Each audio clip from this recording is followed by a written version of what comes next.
ఎన్నడూ వదులుకోలేదు. ఈనాడు గ్రామ గ్రామాన ఈ నియోజకవర్గంలో ఈరోజు కాంగ్రెస్ పార్టీ బలంగా ఉన్నది అనంటే దానికి దామన్ననే ప్రధానమైన కారణం. మీరందరూ అభిమానంగా మీరందరూ ఇష్టంగా పిలుచుకునే దామన్న టైగర్ దామన్నగా ఈరోజు తెలంగాణ రాష్ట్రంలో గుర్తింపు పొందిండు. మొన్న జరిగిన ఎన్నికల్లో 50,000 రూపాయలు కూడా లేని మందుల సామ్యల్ 50,000 పైన ఓట్ల మెజారిటీతోని తుంగతుర్తికి ఎమ్మెల్యేగా గెలిచిండు. అంటే దామోదర్ రెడ్డి గారు వేసిన కాంగ్రెస్ వర్గం కాంగ్రెస్ పార్టీ గెలిచింది. కాబట్టి మిత్రులారా, ఖమ్మం జిల్లాలో సుజాత నగర తర్వాత పాలేరు శాసనసభ నియోజకవర్గం నుంచి ప్రాతినిధ్యం వహించిన,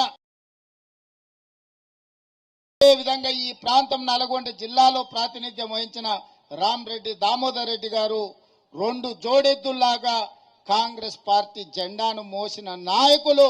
ఆ కుటుంబానికి నేనే కాదు, సోనియా గాంధీ గారు, మల్లికార్జున్ ఖర్గే గారు,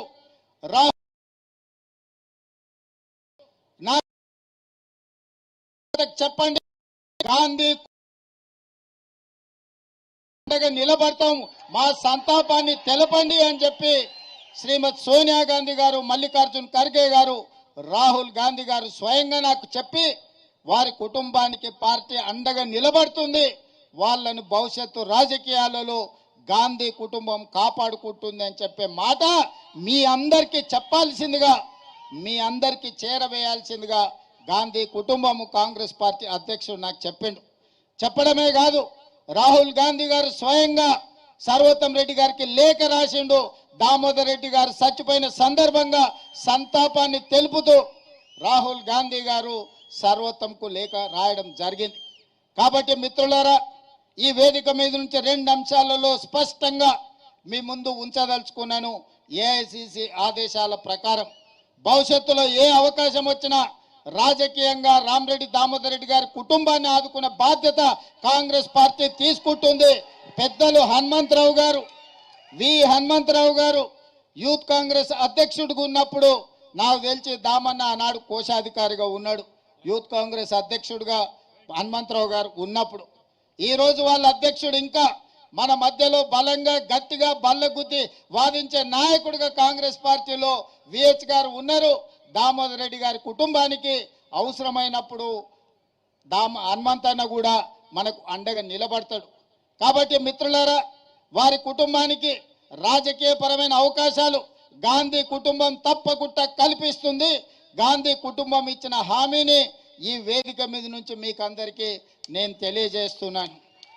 అదేవిధంగా ఈ ప్రాంత రైతాంగం కోసం, ఈ ప్రాంత రైతుల కష్టాలు తెలిసిన నాయకుడిగా, వ్యవసాయం పట్ల ఉన్న మక్కువ, ఈ ప్రాంతాన్ని పట్టి పీడిస్తున్న ఫ్లోరైడ్ సమస్యని పరిష్కరించడానికి దామోదర్ రెడ్డి గారు చేసిన పోరాటం, ఈనాడు గోదావరి జలాలు ఈ ప్రాంతంలో ప్రవహిస్తున్నాయంటే వారి కృషి ఎనలేనిది.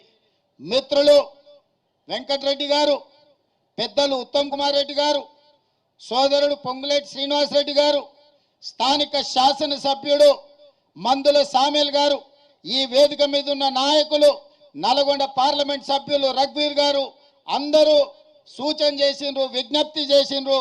ఈనాడు ఈ వేదిక మీద ఉన్న ఏ ఒక్కరికి కూడా, ఈ వేదిక మీదనే కాదు, ఈ రోజు వారి సంతాప సభలో పాల్గొన్న దాదాపుగా 1,00,000 మంది దామోదర్ రెడ్డి గారి అభిమానులే కాదు, నల్గొండ జిల్లాలో ఉమ్మడి రాజకీయ పార్టీలు ఏవైనా సరే, కమ్యూనిస్టులు కావచ్చు, కాంగ్రెస్ కావచ్చు, ఆనాటి తెలుగుదేశం పార్టీ కార్యకర్తలు కావచ్చు, ఎస్ఆర్ఎస్పీకి రామరెడ్డి దామోదర్ రెడ్డి గారి పేరు పెట్టడంలో ఎవరికి ఎలాంటి అభ్యంతరం ఉంటుందని నేను అనుకోను.